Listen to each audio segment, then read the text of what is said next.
Vitaly, what's up, brother? Hey, Mike. Hey, listen. First of all, thank you so much for your time. Go for it.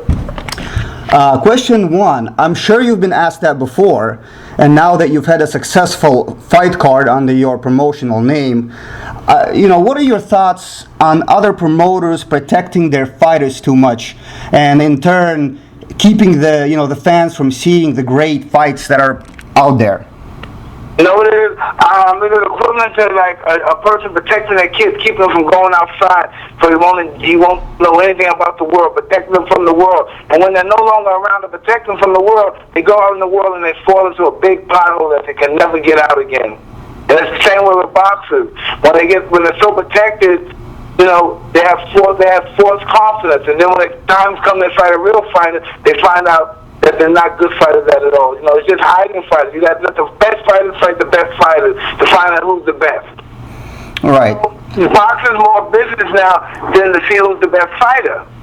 Right. Boxing to see who's the best fighter, so we can write down the annex of history and say this guy was the best of his time. We'll never know who's the best fighter because they've been protected and they've been overshadowed. So when history calls their name, people will say, we got to doubt him because he skipped that guy. He didn't fight that guy in his prime. He made a lot of money, but he didn't fight that guy. He didn't fight that guy.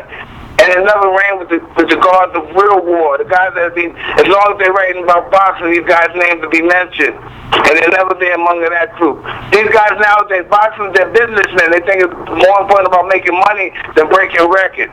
We can make some money, but let people know the reason why we're making money because we're the best, and no one on the planet could beat us. Right. So how do you think now that you're a promoter, pretty much how will you be different? How would you explain this to a fighter? Hey, you need to fight this guy. Well, listen, he does need to fight this guy if he want to be honest with me, for prosperity. If he wants his name to reign in prosperity when he's not here 100 years from now, he has to fight the best, beat the best, and compete with the best. And that's what this stuff is all about. Your name being mentioned, as long as they're writing about boxing, or as long as there's written history, your name will be mentioned. Right. One of the questions that just popped into my head right now, fighters always are, they're looking for promoters, or they're leaving one promoter, going to another. If you were to meet a fighter who just left a promotional company and was looking for a new promoter, how would you what would you say? How would you entice them to come and work for you, or not for you, with you? Hey, listen, I'm not going to entice nobody. He's going to watch. He's going to know from experience. He's going to watch how I work from a distance, and he's going to say, "This is the team I want to join." I'm not going to beg him and woo him like a pretty woman and give him gifts and everything and beg him to come with me. He's going to see this is the best deal. He's going to know at the end of the day he's going to get his check in his hand or in his bank account, and he's going to have to pay people, and nobody's going to pay him. Right. And there's always promotional companies have their own so-called politics. Do you see any problems in the future with working together with other companies, such as Top Rank or Golden Boy? Hey, no way. I'm everybody's friend. I'm not going against anybody. I'm friends with everybody. We're going to make this a better. The only way we can make this a better sport is to work together. Right. All right. So another question. If you mentioned before at other interviews that I've heard that you want to end up training. You want to train fighters.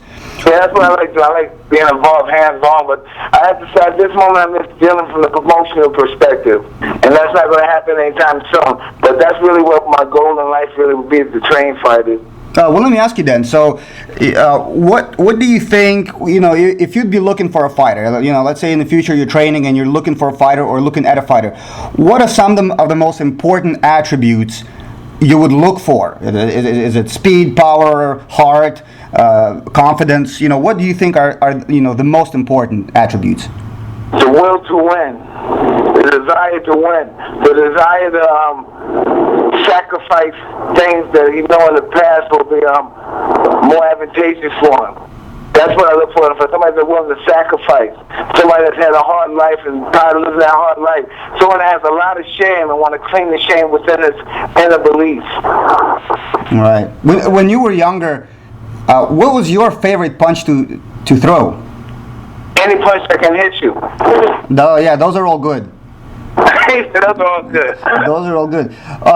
You know, now that I mean, you've always been. I mean, if there's anybody on this planet that who's a boxing fan and is not a Mike Tyson fan, I'd like to meet him. They're probably really rare. But you know, you've been watching fights as well. And what recent fight have you enjoyed the most?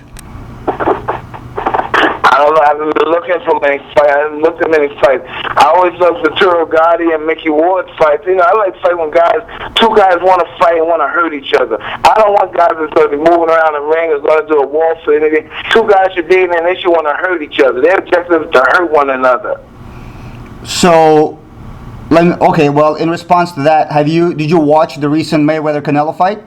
I had no idea what was going on. I was on a plane going to Beijing. Mm-hmm. So they told me it was just like typical Mayweather. He dominated. He outboxed the guy. He outsmarted the guy. He out-ring generalship the guy. It was just typical. It was very typical. Well, okay, yeah. I mean, it was. I was there, and it was. You're right. But how, how would you approach a fight like that? Or if you had a fighter you were training, what advice would you give them against, somebody like Mayweather? Hey, listen. Sometimes there's no advice that you can't give a guy, and he has to go. And it's not the sticks. People always say this style is better than this style, and styles make fights. It's not styles that make fights. It's the morality behind the styles that make fights. You don't care what kind of style. If you have a great morality, you want to win. My objective is to win by any cost. And that's why these guys don't know how to win because they're not adaptable. If it doesn't work one way that they know, they continue to do the way that it still doesn't work. And know what that is? That's insanity. They continue to do the same thing over and over again and expecting a different result. These guys are insane. As a champion, were you personally more motivated and trained harder than as a contender? I don't know. I think on the way up, you always train harder because you think you're never going to get there. You know, the only way to get there is to train harder than the champ.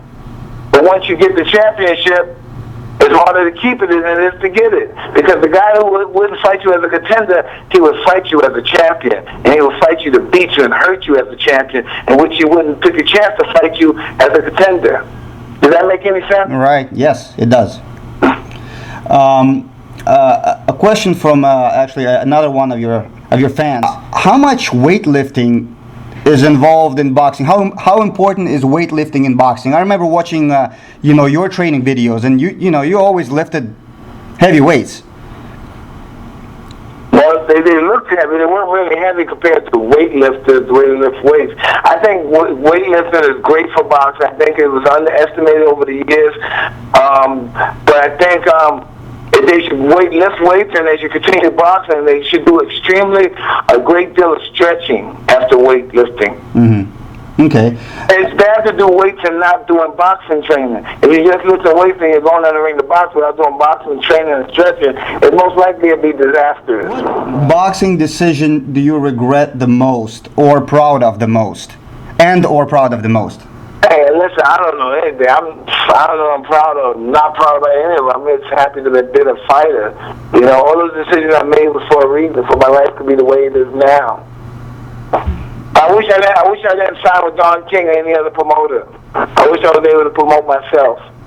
I didn't kill nobody or anything. I got a life that I have now. Imagine if I would have killed one of those guys. There's no way I would have had the life that I have now.